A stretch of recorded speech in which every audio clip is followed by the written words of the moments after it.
Ponto de Vista. Apoio Grupo Mendes.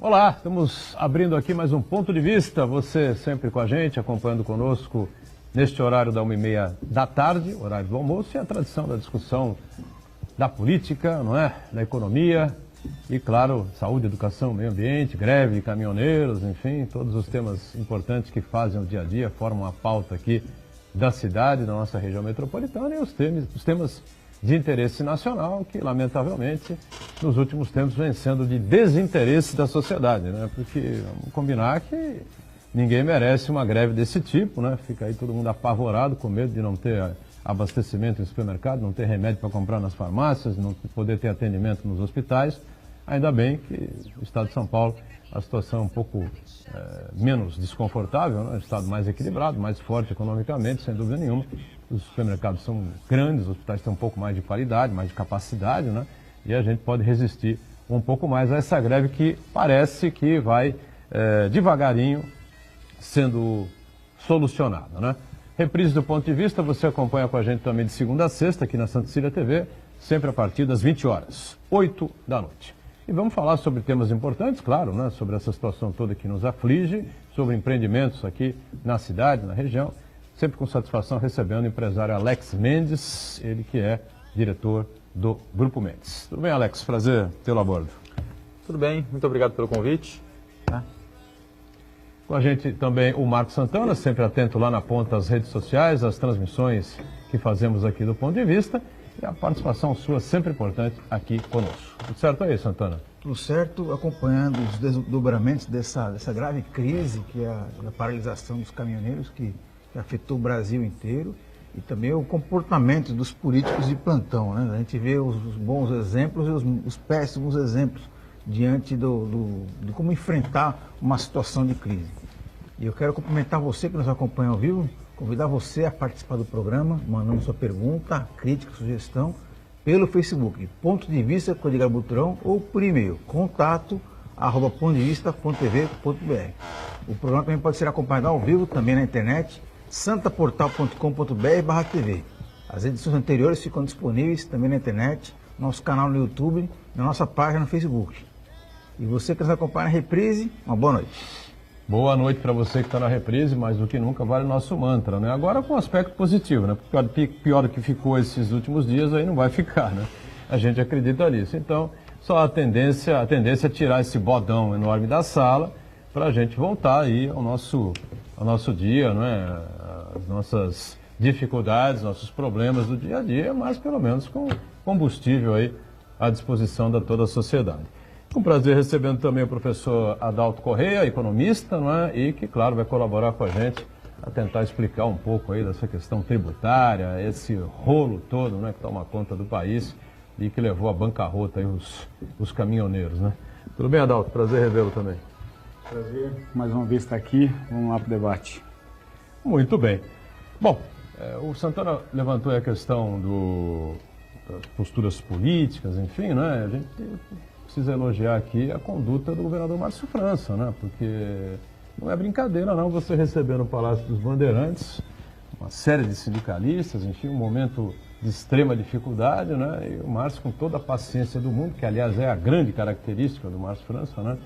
Tem uma paciência enorme e consegue aí juntar partes totalmente diferentes, né, e distantes, com opiniões opostas, enfim, né? Eu realmente fiquei bastante impressionado com a postura do Márcio e lamento profundamente, acho que o presidente da República, Michel Temer, devia ter pegado o avião, vindo pessoalmente ao Palácio dos Bandeirantes, né, aproveitar o gancho daquela reunião do sábado e destrinchar e resolver esse assunto de uma vez por todas, né?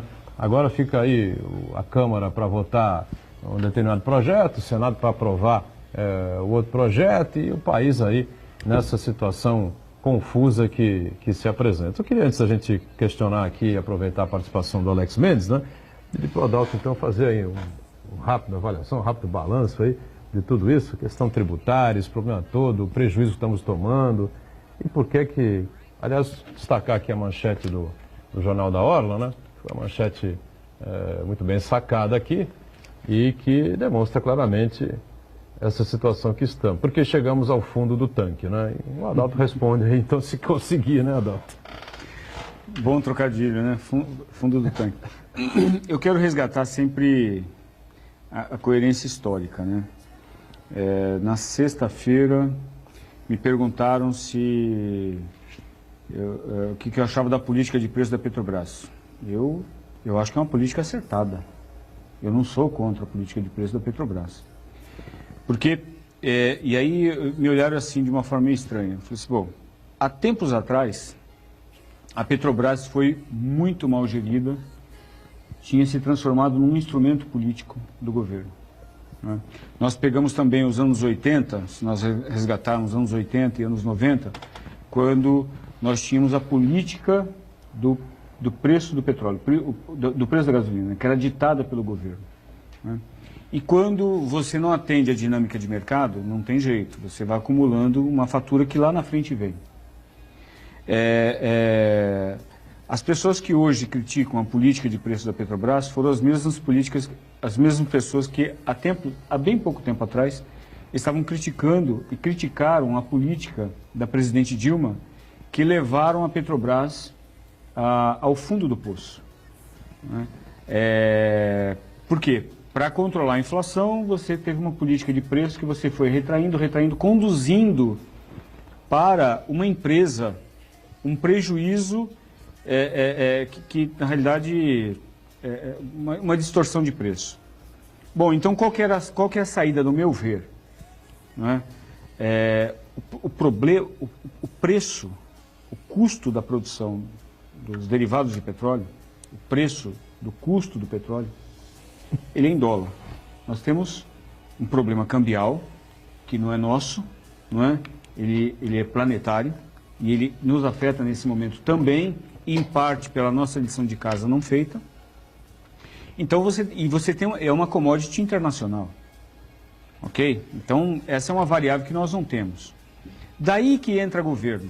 Os governos tributam por dois motivos. Eles tributam como fonte arrecadatória para produzir bem-estar social, crescimento econômico, infraestrutura e tudo aquilo que nós sabemos que é função do Estado, assim também como um efeito regulatório.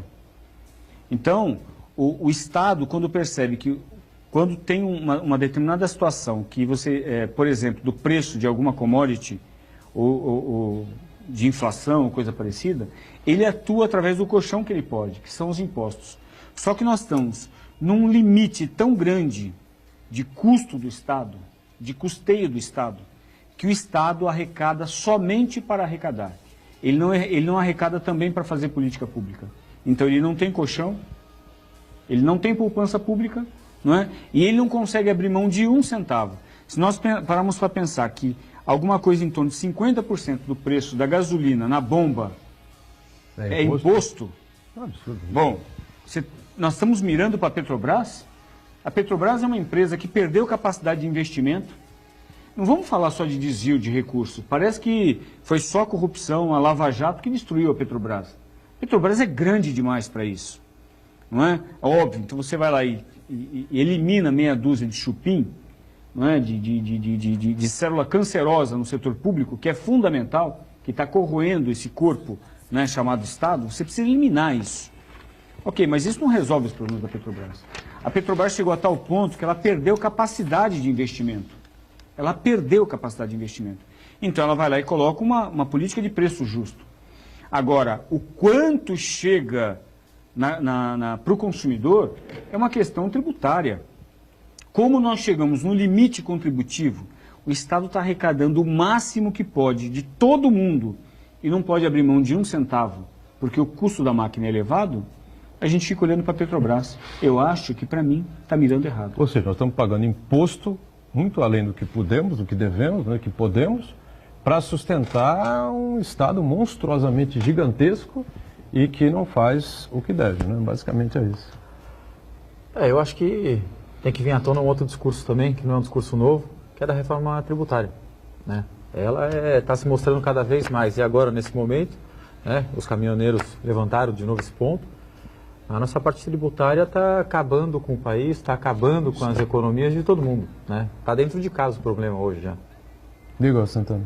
O Edgar Boturão, em 2008, quando o pré-sal vivia uma euforia, nós, do Jornal da Hora, começamos a editar um caderno especial chamado Energia. Inclusive, uma das entrevistas que fizemos foi com o Osiris Silva, reitor da Ânima, do Unimonte, hoje São Judas, que ele é um especialista no assunto, né? Então, desde então, eu passei a me interessar muito por esse assunto, porque vi que o quanto é estratégico a energia, em modo geral, para um país, e o petróleo, em modo específico, para promover desenvolvimento e assim por a economia do país, né?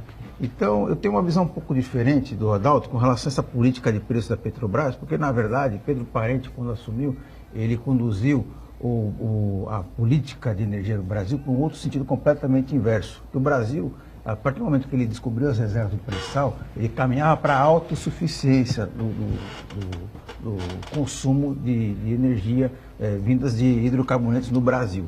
Então, o Brasil, naquele momento, ele passou a investir na pesquisa e exploração das reservas de petróleo e também na construção de refinarias.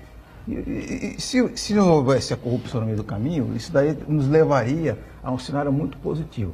Acontece com essa mudança de governo, o Pedro Parente, ele vai no sentido completamente inverso, que é diminuir o máximo possível o preço, o tamanho da Petrobras, para o quê? Para deixar essa parcela importante da exploração comercial nas mãos de empresas privadas. Pra você ter uma ideia, a capacidade produtiva das refinarias do Brasil, a capacidade produtiva de 97% caiu para 75% em apenas um ano e meio. E o que o Brasil fez? Em vez do refino ser feito no Brasil, o Brasil começou a exportar o petróleo bruto e importar gasolina e óleo diesel dos Estados Unidos. Os Estados Unidos, em um ano e meio, ele aumentou a quantidade de óleo diesel exportado para o Brasil em 300%. Isso daí gerou uma série de prejuízos para o Brasil. Se o Brasil, o Brasil desenvolveu a tecnologia de prospecção, de pesquisa, fez a parte mais difícil, que é o investimento mais caro, que é identificar os poços de petróleo. A partir do momento que os poços foram identificados, na Bacia de Santos, né? A parte mais fácil, que é o filé mignon, o Pedro Parente está passando para a iniciativa privada. Por exemplo, eu vou citar, por exemplo, um caso desse programa de parcerias e desinvestimentos que a Petrobras vem feito. Um contrato com a Total, que é uma empresa francesa, concedeu para a Total apenas explorar, não é pesquisar, é explorar um campo que tem 6 bilhões de barris de petróleo. Sabe quanto que ela vai pagar por litro de barril de petróleo, Adalto? Quanto? Meio centavo de dólar. Então, quer dizer, se isso não é um crime de lesa pátria, eu não sei o que é. Então, na verdade, esse Pedro Parente, ele está fazendo um caminho completamente inverso de um país que pretende ser soberano na sua energia. Eu tenho outros exemplos também, por exemplo... Você só ouviu o Adalto aqui? O caso da Noruega, por exemplo... Não, Noruega já discutimos aqui, lembra, na semana passada? Deixa eu ouvir só o Adalto aqui, para a gente eu acho que assunto e passar tem uma questão que é interessante. Quando você fala da autossuficiência, primeiro vamos resgatar o pré-sal. Tem algumas lendas do pré-sal, né? E algumas delas, há bem pouco tempo, pessoas ainda falavam, se é que ainda não falam. Entre aspas, o custo de exploração do pré-sal a 7 quilômetros abaixo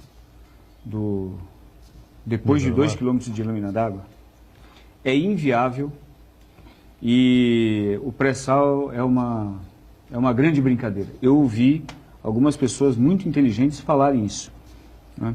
Hoje o pré-sal representa alguma coisa em torno de 50% de toda a produção nacional que está sendo comercializada. E tem gente ainda com esse discurso. Quer dizer, cara, se perdeu o trem faz tempo, né? Que ele já passou, já chegou, já transportou várias vezes. Essa questão da autossuficiência, eu não sou especialista em petróleo, mas converso muito, eu também gosto muito desse assunto, e converso muito com o meu reitor, que é o citado aqui, doutor Osiris Silva, que foi presidente da Petrobras. Existe a questão do tipo de óleo. Tá? De novo, eu não vou explanar porque eu não tenho conhecimento técnico. Mas voltaria numa outra data gente podia até trazer ele aqui para fazer uma explanação. O tipo de óleo. Então, o tipo de óleo que nós... Uma coisa é a autossuficiência econômica. Não é? Outra coisa é a autossuficiência técnica. A autossuficiência econômica é... O Brasil consome 1 milhão de barris de petróleo por dia. Um número X qualquer dia. Okay? E o Brasil produz 1 milhão de barris de petróleo dia. Só que o petróleo que nós extraímos não é necessariamente a totalidade do petróleo que nós precisamos para extrair os insumos que nós precisamos. Parte desse petróleo, inclusive do nosso petróleo, se produz, de cada barril de petróleo, se produz tantos litros de gasolina, tantos litros de diesel, e aí você tem uma troca que é gigantesca. O mercado da vida real é muito mais complexo do que a simplicidade da suficiência. É só para a gente, e eu acho que trazer um técnico aqui da Petrobras, o Kawakami talvez fosse um grande nome para vir aqui. Vamos deixar isso para um outro tema. E trazer essa questão. Não tem ninguém aqui é especialista em nenhum tipo de situação que envolve o mercado petrolífero, né? E o Osiris Silva é a favor ou contra a privatização?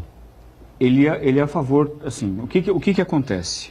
Rapidamente. Da desmobilização, assim como ele é a favor do fatiamento da venda da Embraer, ok? Nós estamos falando de capacidade de investimento, né? Então, quando nós, hoje, as reservas elas são nacionais e nós temos um mercado aberto. A política da Dilma e do Lula era que a Petrobras tinha que participar de um percentual da exploração de cada poço.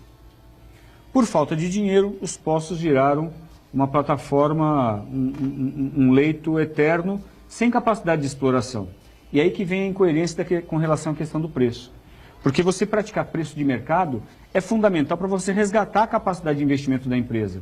Mas isso não significa dizer que a Petrobras, que é o modelo que nós temos até hoje, desde a fundação da Petrobras, acho que era em 52, até hoje, foi um monopólio. Ela não é mais um monopólio. Então nós temos um mercado livre onde a Petrobras é uma das empresas que participa da licitação, se recurso tiver, se interesse tiver na participação do risco. Um dos erros da política do Lula foi exatamente obrigar que a Petrobras participasse de todo o leilão e com um percentual. Isso quebrou a empresa. Então, a gente tem que, de novo, decidir que mundo a gente quer viver. Nós queremos um país... Porque quando fala assim que a Petrobras é nossa, eu não sei se a Petrobras é nossa. Porque eu tenho um combustível de qualidade que eu não sei se é boa. E o que adianta a Petrobras ser nossa? E assim, eu pago por ela na bomba. É nossa de quem? O que eu sei é que, enquanto do Estado, tem um monte de chupim, não é, que historicamente foi que o Estado brasileiro criou, uma fatia de pessoas que se apropriaram do Estado e da Petrobras. E corroeram ela. Você não seria uma pessoa mais feliz, por exemplo, se você levasse seu filho a uma escola pública de alta qualidade, que o Brasil inteiro, todos os seus funcionários, estudaria o seu filho, os seus funcionários, entendeu? Os meus filhos, os filhos dele, então, em escolas públicas de alta qualidade, que fornecessem um bom ensino, uma boa educação, hospitais públicos funcionam. Nós não temos nada disso. O que interessa se a Petrobras é nossa? E quem que é a Petrobras, pô? Tenha santa paciência, desculpe, mas é uma coisa que, pô, se você não tem escola, para molecada estudar, a partir dos 15 anos de idade, 52, 53% ou mais da molecada está fora da escola. Está aí jogada, a deriva. Nós estamos discutindo se vale a pena a Petrobras, se não vale a Petrobras. Mas tem que a história que nos trouxe até aqui, nós estamos nos agarrando uma história que comprovadamente é errada. Pode financiar. Não vai financiar nada, Santana. Vai financiar o que? 50, 60, 70 anos. 70, 80 anos que nós temos a Petrobras e o Brasil está nessa situação caótica, isso não muda nunca. A parte mais difícil do pré-sal, o que é? É a identificação dos postos, desenvolver a tecnologia de sondas, desenvolver o refino. Isso que você está falando, Adalto, esse desafio já foi superado pela Petrobras. E a Petrobras faz isso? De você conseguir pegar o petróleo, que é dito pesado, transformar em gasolina e óleo diesel. Marco, o que você acha da Petrobras fazer, prospectar pré-sal em outros países? O que você acha disso? Eu acho que a prioridade... Não, o que você acha dela fazer? Ela tem essa tecnologia. A prioridade é bom ou as não? Reservas no Brasil. Não, é bom ou não? É uma empresa. É uma empresa. Ao mesmo tempo que nós estamos falando Não da faz isso? Total, Faz. da Shell. Tem empresa que odeia a Petrobras porque está lá com um discurso de que o petróleo é nosso. Nós estamos agarrados num modelo que nos levou ao fracasso e nós também insistimos acho, que o modelo concordo plenamente. que nos trouxe ao fracasso, giro no ao país, presente, né, doutor? é o que vai nos levar ao futuro. Eu não consigo enxergar isso. Deixa eu saber do Alex o seguinte, com todos os equipamentos aí do Grupo Mendes, se nesses últimos dias aí houve algum prejuízo aí maior, enfim, né? Dentro dos shoppings, das obras, o centro de convenções, alguma coisa desmarcada, hotéis, enfim, não sei o que você poderia passar aí para o telespectador aí com essa situação toda aí. A gente não é diferente de nenhum outro brasileiro, né? Todos nós estamos sofrendo, né? A causa deles é justa, né? Então todos sofremos todos os dias com os preços abusivos, com os impostos, com problemas de saúde, problemas de educação, problemas que o Brasil infelizmente tem, né? Então estamos sim sofrendo.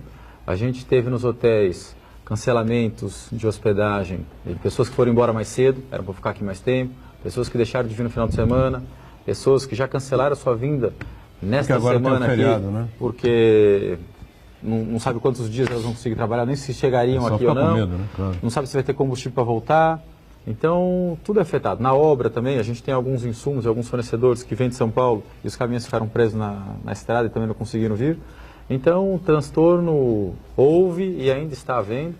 E como você falou do Márcio França, você falou do Temer, então espero eu, né, que eles consigam chegar parte do acordo, pelo que eu escutei no jornal ontem, na televisão ontem, li no jornal hoje, parte do acordo parece que já foi feito, já foi encaminhado, mas eu não conheço esse problema na sua totalidade, porque você falou do Márcio França, ele sempre foi um bom negociador, é conhecido por isso, inclusive. Uma paciência, né? Daquelas. Então, ele mostrou mais uma vez essa capacidade dele aí nesse final de semana.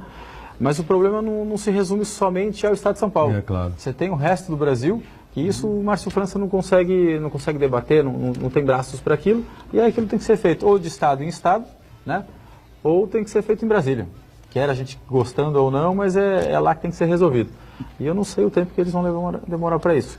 Espero que pouco. Que hoje se decida tudo e amanhã a gente possa ter. A gasolina do carro está acabando. Contagem regressiva. Vamos para o intervalo e a gente volta daqui a pouquinho na sequência do Ponto de Vista. Já, já.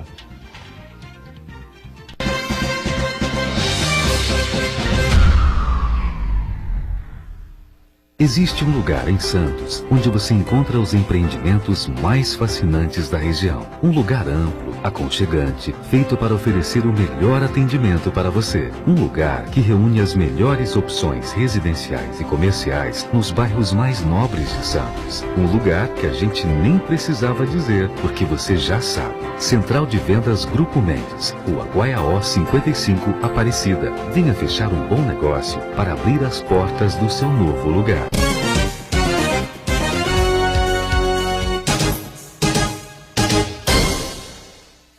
Oi pessoal, eu estou aqui na Avenida João Pessoa, no centro, uma das mais movimentadas da cidade, mas olha como é que tá hoje, bem tranquilo, tanto que eu estou conseguindo chegar aqui, ó, quase no meio da rua, mas eu já estou voltando. Sabe o que eu encontrei também por aqui?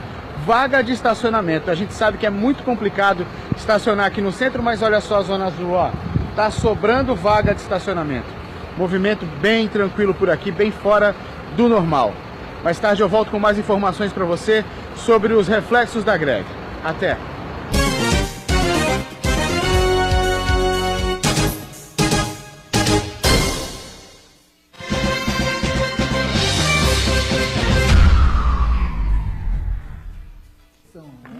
Sequência aqui do Ponto de Vista com a participação do empresário Alex Mendes, diretor do Grupo Mendes. Conosco também o Adalto Correia, economista. O Santana lá na ponta, atento aí às redes sociais, né?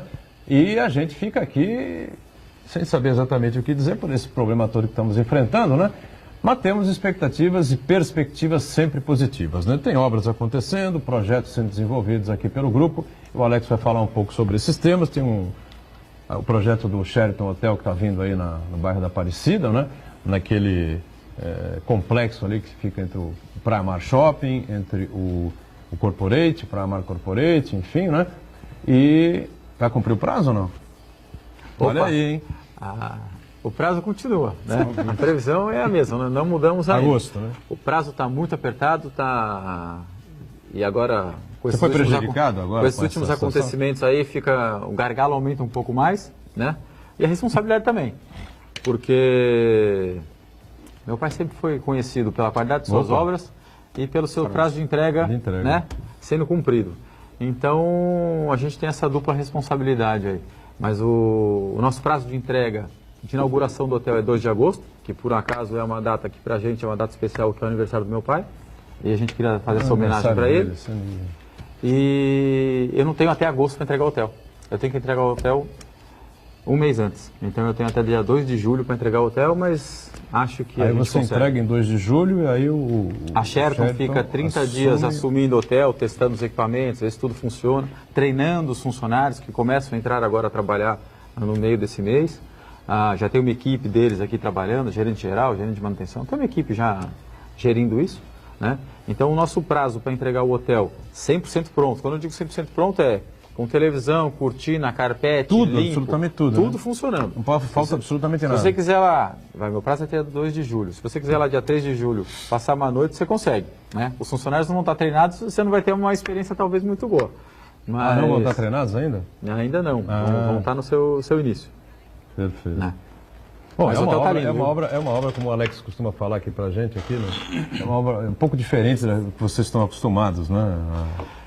Ela é um pouco mais meticulosa, né? Porque ali você trabalha... Os detalhes são muitos detalhes. Né? E a gente está acostumado a trabalhar nas nossas obras, embora tenham detalhes não tantos quanto esse, mas a gente acaba tendo a gestão sobre todos eles.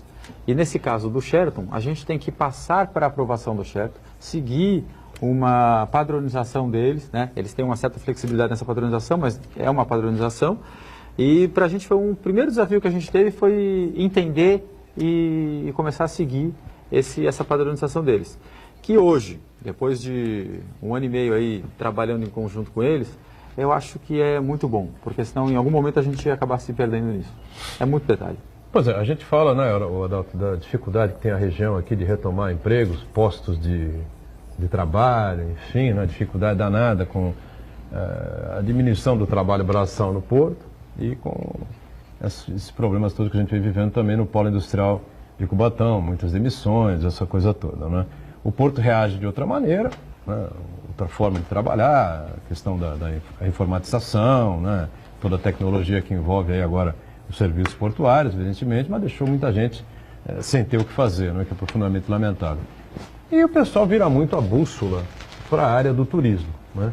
Está aí um Sheraton chegando que vai receber um turista, né, um visitante de um nível um pouco mais elevado, me parece, né, o Alex? Sim, com certeza. A ideia é essa, né? Com certeza. Hoje a gente tem uma tarifa, dos hotéis mais caros aqui da cidade, você está falando de uma tarifa de 300, 330, talvez 350 reais no máximo. Na diária, né? no casal? Isso. Hoje em dia está bem menos. Hoje em dia, pela crise, a gente está falando de uns 270, 260. Mas o Sheraton vem com uma perspectiva... Isso seria o quê? Uma diária no fim de semana, não? Não. Diária. Uma diária mesmo, dia de semana. Segunda a sexta. Estou falando de uma diária média, né? Você engloba tudo. Você engloba as diárias de empresa, que é uma tarifa mais barata, de pessoa física, que é um pouco mais cara e tal. É um mix. E o Sheraton deve vir com algo em torno de uns 430, 450 reais. É um pouco mais salgado. É um pouco mais salgado. Aí a gente estaria falando de um público, comparando aqui na região, público do Jequitimar, público do Casa Grande, seria mais ou menos essa linha de público aí. Mas é uma saída, né, que muita gente... É difícil. Né? Muita gente, claro, sem dúvida, né? Muita gente bate nisso, né? Se discute a questão do turismo. Criou-se aqui o Convention Visitors Bureau, que agora não é mais o Santos, né? O Costa da Mata Atlântica. Costa da Mata Atlântica. Que você foi presidente até agora. Eu fui 5 anos presidente. 5 anos presidente. Agora você está no conselho, não é isso? Agora estou no conselho. Muito bem, presidente do conselho. Exato. Tá Hoje certo. o presidente é o Leonardo. Leonardo, tá certo. E, ou seja, a gente tem que olhar um pouco aqui para o nosso mundinho, né? E decidir o que queremos também, né? Para onde vamos, né? O que vamos fazer, né? Porque precisamos de emprego, precisamos de trabalho aqui para o pessoal mais jovem, infelizmente, né? Eu não acredito que um segmento venha e resolva o problema. Hoje o problema da Baixada Santista, principalmente Baixada Santista, que é você tem Cubatão, mostra um pouquinho o que é o segmento da indústria. Você tem o porto, mostra o segmento da internacional, né? Pauta de exportações, importação. Você tem setor de serviço, setor de tecnologia. Nós temos uma região, apesar da crise, uma região bastante diversificada, né? Não vai ser o turismo que vai sozinho nos salvar. Hoje, nós temos que atirar para todos os lados e eu vejo com muito bons olhos essa bandeira, porque o turismo ele se desenvolve em função da infraestrutura. Vem a infraestrutura e uma nova camada vem e se apropria dele. Vamos lembrar que há tempos atrás, há não muito tempo atrás, nós não tínhamos hotéis em Santos. Sim. Né? 3, 4 hotéis era o que as pessoas falavam, né? E um deles, da qual você e sua família preside. Né? Não havia muitas opções. E aí falou assim, Santos não tem leitos. Depois você tem um centro de convenções, mais hotéis, agora uma bandeira mais cara. Isso vai qualificando a nossa região. A infraestrutura tem que vir primeiro, para o público vir na sequência. Nós precisamos sair também de e isso ajuda, de novo, não tem uma vertente, na minha visão, que resolva. Nós estamos sempre querendo uma tacada de ouro, né? Qual é a medida que vai resolver todos os nossos problemas? Isso é um processo histórico e vem por todos os segmentos. Nós precisamos sair de um redemoinho, que é uma maldição da renda média, né? O que é a maldição da renda média? A gente vai, abre uma lojinha, abre um negocinho, e quando você vai ver, a economia está se expandindo, mas uma determinada faixa de renda. Né? Então, essa questão da inovação, o parque tecnológico, eu entendo que tem um papel fundamental. Né? Eu estive esses dias num evento do Senai, né? Queria aqui mandar um abraço para o Getúlio, pela forma que conduziu o evento, a quantidade de jovens, de empresas que estiveram lá presente, mostrando inovação, não é? Algumas startups que inclusive o Parque Tecnológico vem incubando, eu fiquei assim, impressionado. Não é? Eu faço parte do Conselho do Parque Tecnológico, mas eu fiquei assim, cara, há uma saída. Então, o turismo, não é? A área de serviços, o porto, não é? O posto de gasolina para a gente conseguir chegar em algum lugar, né? Eu fiquei, será que eu chego? Eu estou nessa situação, né? Eu estou assim, olhando para o tanque ali e falei assim, será que eu chego? Eu acho que eu chego. Eu ainda tenho que voltar para São Paulo hoje. Tá na conta. Se eu tiver que pegar um táxi, vai ser assim, alguma coisa em torno só de uns R$15, que até algum ponto muito próximo de onde eu vou, eu chego. Ninguém vive uma situação tão instável dessa, né?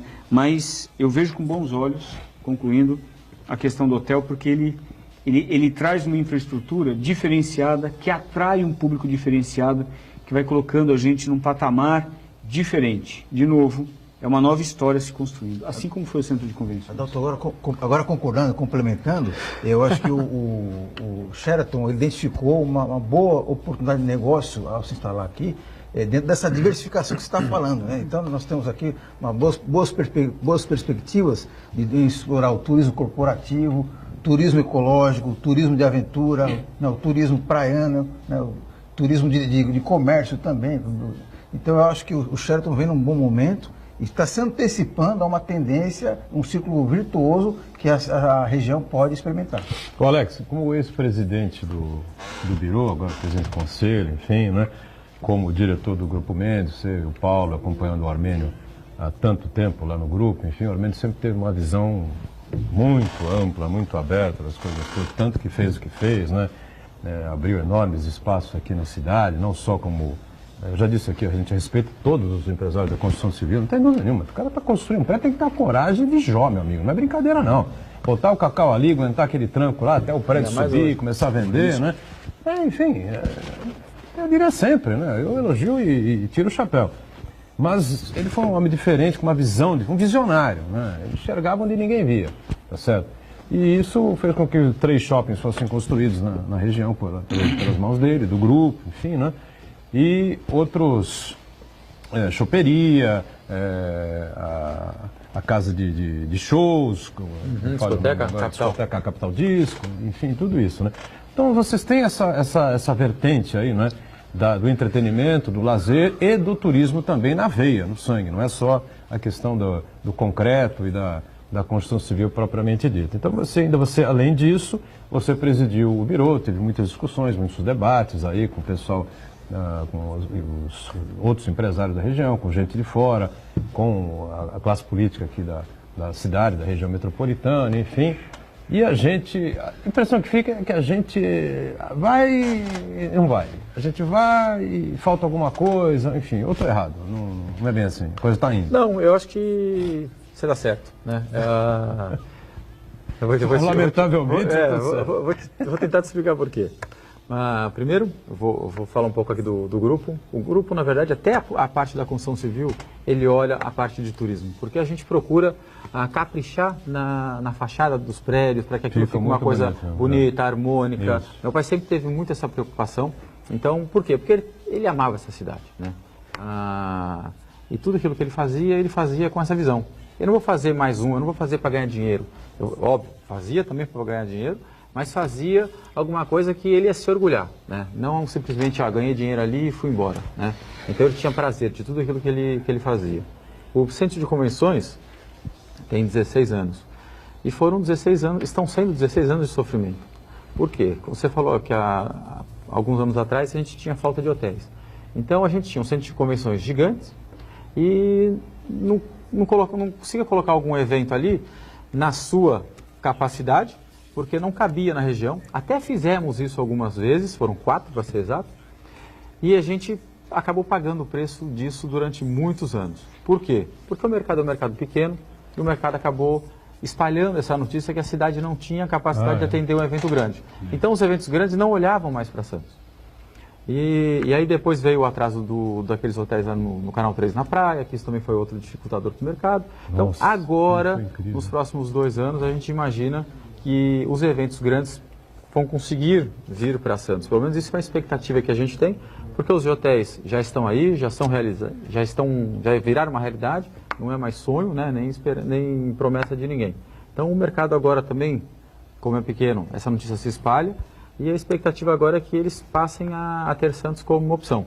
Mas ainda assim é uma expectativa, né? Agora, o Centro de Convenções, ele sofreu muito. Eu lembro que o Armênio Mendes comentava muito, enfim, né, que havia essa dificuldade, esse problema todo e tal, né? Aí a gente está falando da questão do turismo de negócios, né? Mais direcionado para o turismo de negócios. Assim, eu digo mais... E a parte do lazer, o turismo de lazer, enfim. O Sheraton talvez puxe aí... A parte de lazer, falando do turismo como um todo, se só o lazer for autossuficiente para alguém, acho que é só para Disney. Só para Disney? É só para Disney. Porque qualquer outro hotel, qualquer outro ramo do turismo, se não tiver a parte corporativa atrelado e forte, não sobrevive. Então, assim, quem movimenta a hotelaria, qualquer nível de hotel, seja pousada, 1 estrelas, 2, 3, 4, 5, não interessa, durante a semana, que são os maiores dias que tem, né? Em volume eu estou falando, é o corporativo. O particular é muito pouco. O particular lota o seu hotel no final de semana? Até lota. Mas ele já lotou de sexta a domingo. Hoje ele está lotando de sábado para domingo. Então uma diária só, comparando com 7 que a semana tem. Se o corporativo, a empresa ou o evento não estiver participando junto, o hotel não consegue se sustentar. Eu concordo plenamente. Quando nós falamos a palavra turismo, vem na cabeça... Lazer. Chinelo. É o profissional. Eu, quando viajo, eu estou a trabalho. Mas, para quem me recepciona, é uma atividade turística, né? É um turismo, ou é religioso, ou é de negócios. Sim. Né? E também o turismo de você ir lá passear, né? Muito...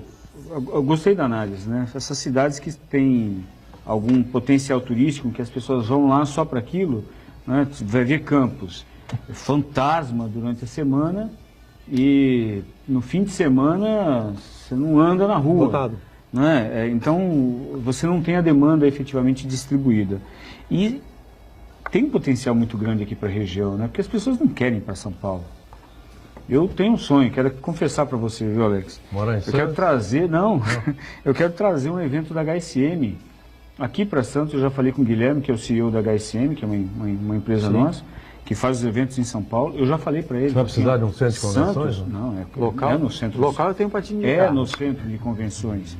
A gente indica aqui e você tem já hotelaria que está permitindo isso.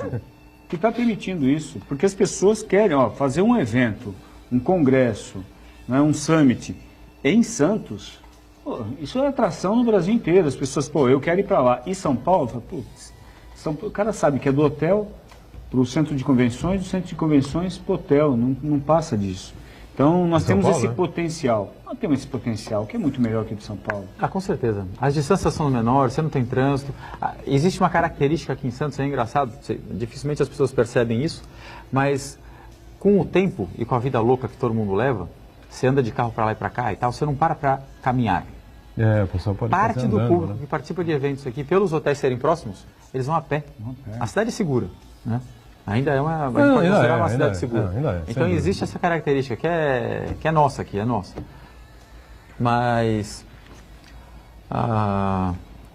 você estava falando da HSM. A HSM, a característica dos eventos da HSM são uma característica mais alta, né? Sim. Então, de exigência e tudo. E a gente aqui na cidade, até então, a gente tinha a nossa grande massa num hotel 3 estrelas. Que aí não dava condição de um evento desse. Uma situação, cá. Dá. Uma situação, Pode. você não vai lembrar, mas tem muitos anos isso.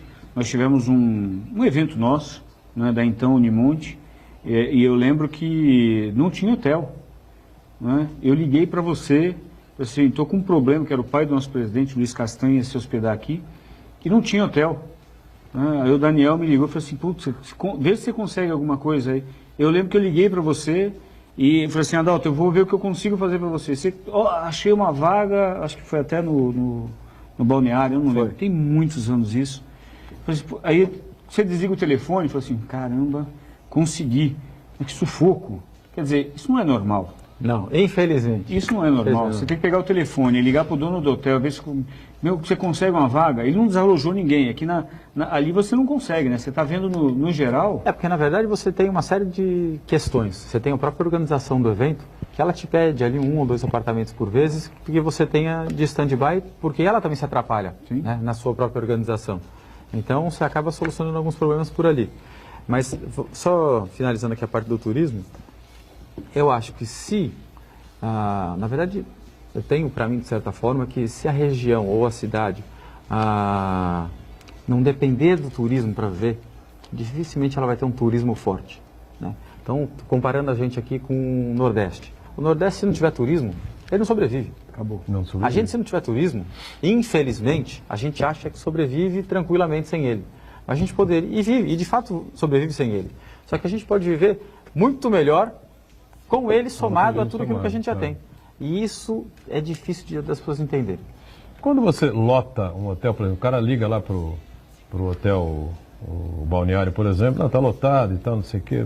Está lotado porque está lotado mesmo. Ou fica sempre 1 ou 2 ou 3 ali de... Quando falam está lotado de fato, tá? A não ser quando a gente tem algum evento, e o Parque Balneário, no caso, falando do meu hotel, quando o organizador do evento, ele pega a maior parte dos meus apartamentos. Então, nesse caso, para proteger, entre aspas, o organizador, acaba ficando 1 ou 2 apartamentos ali para que ele resolva os problemas dele. Obviamente, se ninguém ocupar, o organizador vai me pagar aqueles apartamentos. Né? Porque aquilo está a serviço dele. Está no preço. Vamos para o nosso intervalo, mais um, a gente volta na sequência aqui do Ponto de Vista, em instantes.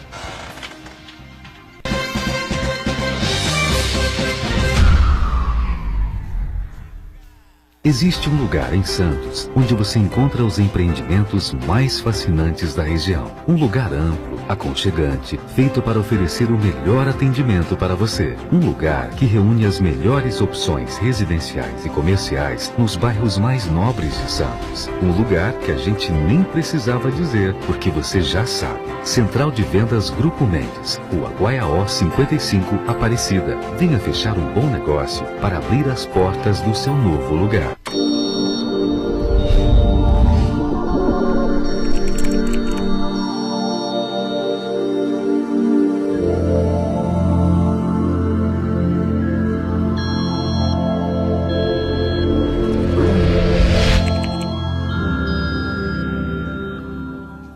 Santa Cecília TV no canal 52.1 HD. Se você ainda está com dificuldade de sintonizar a Santa Cecília TV em alta definição pelo sinal digital, você precisa escanear os canais da sua TV através da autoprogramação no seu controle remoto É bem simples e você sintoniza os nossos programas com qualidade digital, de imagem e som, sem pagar nada por isso. Santa Cecília TV 52.1. Escaneie e sintonize a maior programação regional da sua TV em alta definição.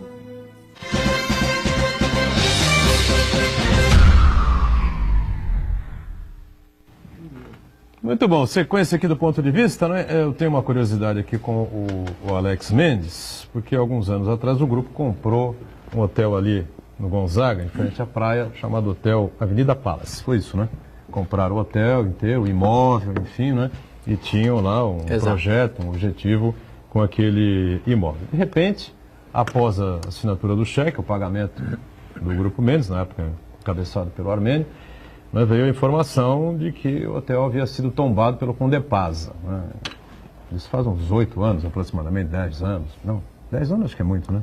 2008, deve talvez? Fazer, se não faz 10, faz por volta de 10. Acho que 9 é por aí, sim, anos, por aí. É, mais ou menos isso, né? Eu lembro bem, né? É verdade. 2008, 2009, enfim, né? E, lógico, o Armênio ficou bravo, soltando fogo pelas ventas, né? Porque ele sempre teve essa característica, né? Pão, pão, queijo, queijo, tal. Depois fez a compra, pagou. Aí foram dizer para ele que o imóvel tinha sido tombado, né? Primeiro, por que tombar o imóvel ali naquele lugar? Mas até aí me parece que não é a questão de maior importância, né? A maior importância é o tombamento do telhado, das telhas, uma coisa estranha assim que eu não entendi exatamente. O Alex pode explicar bem, né? E depois veio a notícia, até me lembro de ter lido no Jornal Tribuna, que o hotel funcionava ali, evidentemente era locatário, né? Pagava aluguel para o Grupo Mendes, fechou, né? Encerrou suas atividades e me parece que um imóvel daquele porte, aquele tamanho, numa área absolutamente nobre, né? Da cidade de Santos, frente à praia do Gonzaga, enfim, né? Está ali parado. Então eu queria que você explicasse um pouco, né? Porque tudo que não está funcionando está fazendo falta aqui, entendeu? Não é? Não, de fato. Quando meu pai comprou esse imóvel há anos atrás, ele comprou esse imóvel e o prédio ao lado, ali na Marcílio Dias, tem um prédio marrom ali de 8 andares, comprou junto. E a nossa ideia naquela época era construir um prédio residencial, mais ou menos nos moldes do Prime, que fica ali perto, 1 quadra, 2 quadras de distância.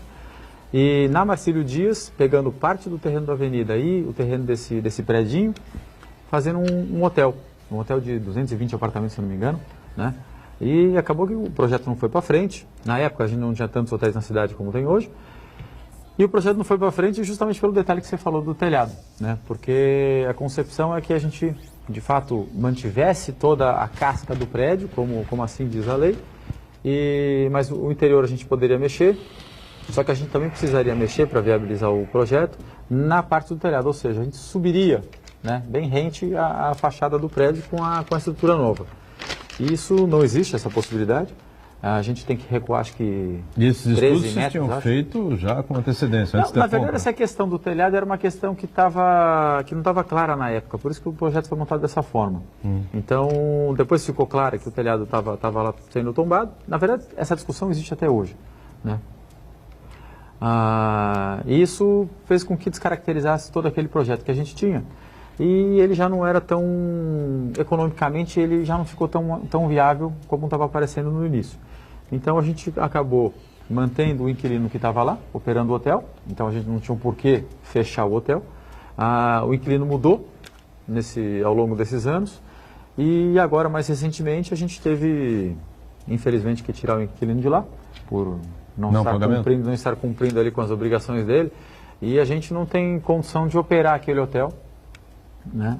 Não é o tipo de hotel que a gente está acostumado a operar, então a gente acabou fechando, infelizmente. Mas estamos procurando ainda uma pessoa para que assuma aquele imóvel, tá? Na verdade, a gente não está nem tão interessado no aluguel daquele imóvel, a gente está interessado que as pessoas não acumulem despesas, ou seja, que pague a luz, que pague o IPTU, que pague esse tipo de coisa, né, para que a gente não gere prejuízo. Então a gente ainda não conseguiu se acertar com ninguém, estamos ali com umas 2 pessoas em negociação, mas não tem data prevista para nenhum tipo de abertura. E também estamos estudando um novo projeto para lá, mas nós já temos alguns projetos ali no nosso planejamento de agora e nos próximos 10 anos. Então, meu pai já deixou uma longa lição de casa para a mesmo, gente. Nem isso ele perdoou. Que beleza. Hein? Então, agora a gente acabou de fazer um lançamento ali no Canal 5, numa esquina, que vai ser o Times Square. Então, a gente inicia as obras agora em agosto. É 1 ano e meio de obra. E depois a gente deve ir para um prédio ali na Lobo Viana, perto do Supercentro, onde era o Luiz Sendon. Onde era o Luiz Sendon? Ah, compraram ali. Ali vai uma loja... O Sendon era loja de automóveis, né? E depois iremos fazer o Brasil, ao lado do Clube Brasil. E depois iremos para o tão sonhado, digo sonhado por nossa parte, né, que é um empreendimento de fato muito diferenciado, né? E a gente está se empenhando bastante para entregar uma coisa linda para a cidade.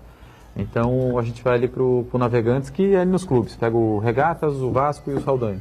Isso mais à frente. Isso mais à frente. Agora, essa questão da Avenida Palace, eu também quis tocar nesse ponto para o Alex explicar, porque volta a discussão, né, Adalto? O Santana também participa muito com a gente, a questão dos tombamentos, né?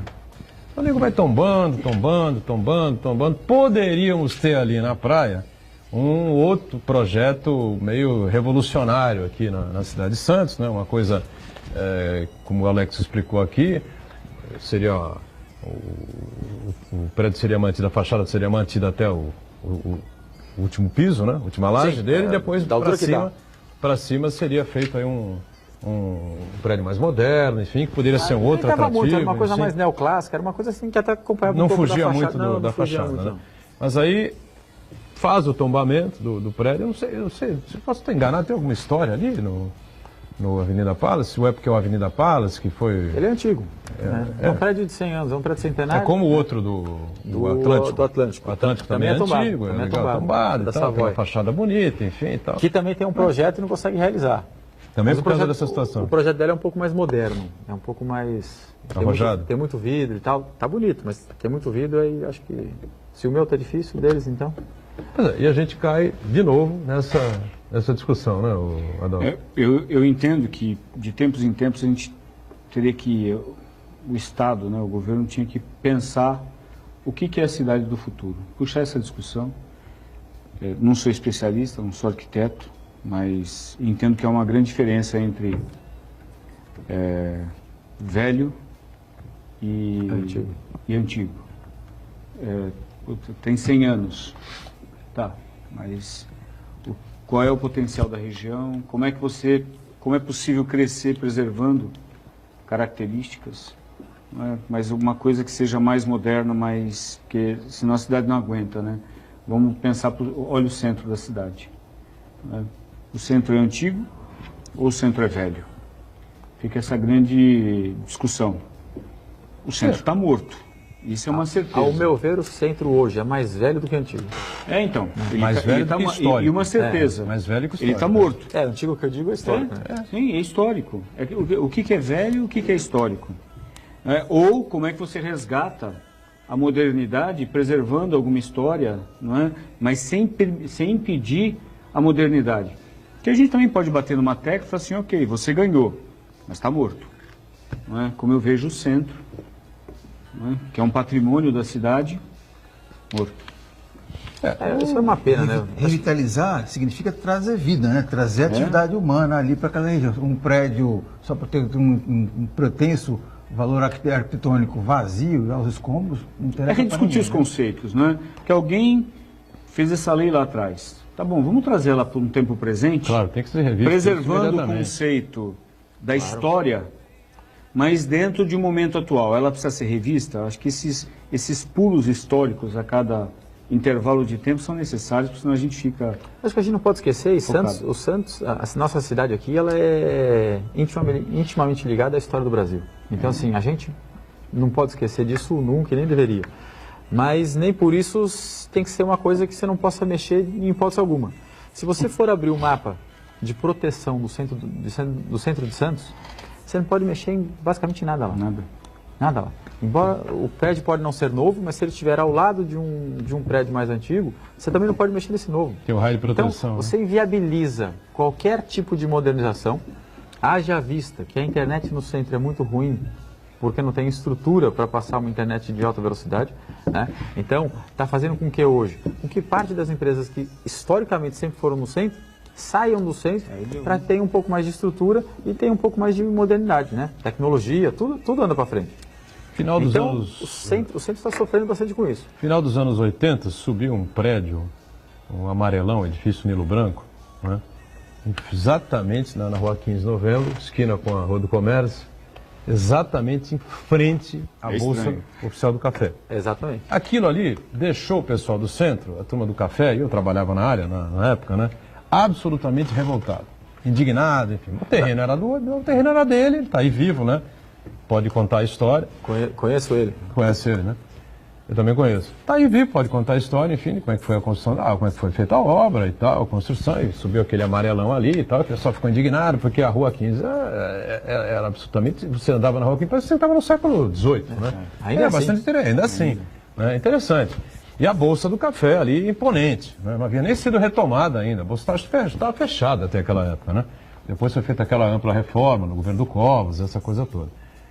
E aí surgiu essa discussão na cidade, essa coisa toda, né? Não é possível, não pode acontecer isso, assim. Aí, não sei, acho que alguns se deslumbraram e começaram a achar que tinha que tombar o centro inteiro da cidade. Engessou de vez. Foi absolutamente engessado. Agora tem outros projetos aí, né? O Alex aí que a prefeitura está tentando viabilizar, e você fazer aí obras populares, sem garagem, essa coisa, ao entorno ali das linhas de ônibus, especialmente do VLT, né? Acho que é um caminho, me parece, né? Para você tentar viabilizar moradias populares, né? Não, de fato é um caminho. Todos os caminhos são caminhos. São né? caminhos, né? Eu posso concordar mais com alguns, menos com outros, mas todos os caminhos são caminhos. Tem um projeto em todo o trajeto do VLT, que acho que não exige garagem, e tem um projeto também para facilitar ou flexibilizar apartamentos residenciais no centro, também com a isenção das garagens. Tá? Eu acho que os dois projetos são válidos, os dois projetos são bons, só que o do VLT depende da continuidade da obra do VLT, porque só com aquilo que existe hoje, não sei o quanto aquilo vai ajudar na flexibilidade das pessoas se locomoverem sem carro na cidade que a gente tem. E no centro, acho que infraestrutura. Então você tem que ter iluminação, transporte público, segurança. Tá? A gente está falando de internet, também internet, que ninguém vive sem internet hoje, né? Como um celular, não tem como. Com um bem. Acho que falta também um pouco dessa contrapartida que ninguém fala muito. Pois é. E aí, Santana? Expectativa aí para o centro de Santos? Então, eu acho que revitalizar, como eu falei, tem que trazer vida, tem que criar as condições para que o empreendedor tenha uma viabilidade econômica naquele empreendimento, que o empresário, logicamente, não vai fazer caridade apenas. Ele tem que ter um retorno financeiro, faz parte do jogo, né? É legítimo. E, por outro lado, as pessoas de baixa renda, de média renda, elas também têm que ter a oportunidade de morar mais próximo de casa, porque o que acontece hoje as pessoas serem expulsas para outras cidades, para São Vicente, para Praia Grande, e aí o custo do trabalho aumenta bastante, porque a pessoa fica 1h30, 2 horas para chegar ao seu local de trabalho, já não produz na mesma capacidade que poderia, e, quer dizer, é um prejuízo para todos os lados. Então, a partir do momento que você define políticas públicas, que o poder público tem que fazer esse meio de campo, tem que fazer essa intermediação, buscar harmonia, para que o empresário tenha o seu lucro e as pessoas tenham qualidade de vida. O VLT, infelizmente, veio com 40 anos de atraso, né? A gente podia ter as pessoas morando numa cidade, trabalhando em outra, enfim, se tivéssemos esse transporte de qualidade. Não estou querendo tumultuar, mas você fez um comentário que me fez lembrar disso. Das pessoas acabando sendo obrigadas, entre aspas, a se mudarem para outras cidades mais baratas, porque o custo de vida em Santos começa a ficar caro, o terreno em Santos, de certa forma, é caro. Aí, com isso, o apartamento acaba ficando caro. E a tendência é que isso não mude, talvez até piore um pouco. Vou explicar por quê. Hoje em dia, com a legislação que a gente tem, não estou falando da legislação de desocupação do solo, não, estou falando do aeroporto do Guarujá. Não quero tumultuar, não estou querendo trazer esse tema para cá, mas você tem um cone de aproximação que limita a altura na maior parte da cidade, tá? Então os prédios não podem mais subir. Então a gente tem uma limitação aí de 50 metros de altura que se você diluir o custo da obra, o custo do terreno, naquela quantidade de apartamentos, você acaba tendo um metro quadrado que não é tão barato se você 50 pudesse metros de subir um pouco altura, mais. quantos andares significam? Você vai ter ali... No padrão que vocês fazem, por exemplo. Aí, 20 andares no máximo, 17?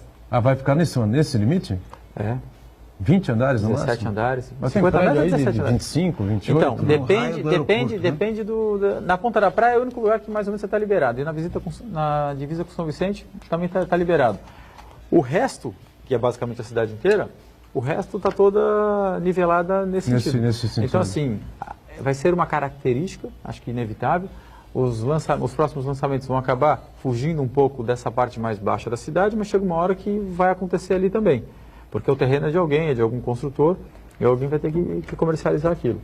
Mas o preço do metro quadrado não tem a tendência de redução. Foi bem lembrado, infelizmente. E é um assunto que as pessoas se arrastam, assunto bom pra gente não poder debater resolvem, aqui, né? Vai ter aeroporto, não vai ter, uns falam que é inviável, outros não sou técnico, não vou opinar.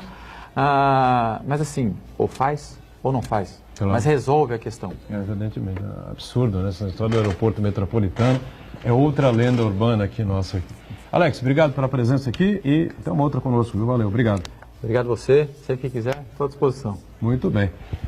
Adalto, obrigado mais uma vez pela participação, sempre importante. Santana diariamente conosco, a gente com você de segunda a sexta-feira, o ponto de vista é ao vivo, 1h30 da tarde, e a nossa reprise sempre às 8 da noite aqui na Santa Cecília TV. Valeu, obrigado, gente. Tchau.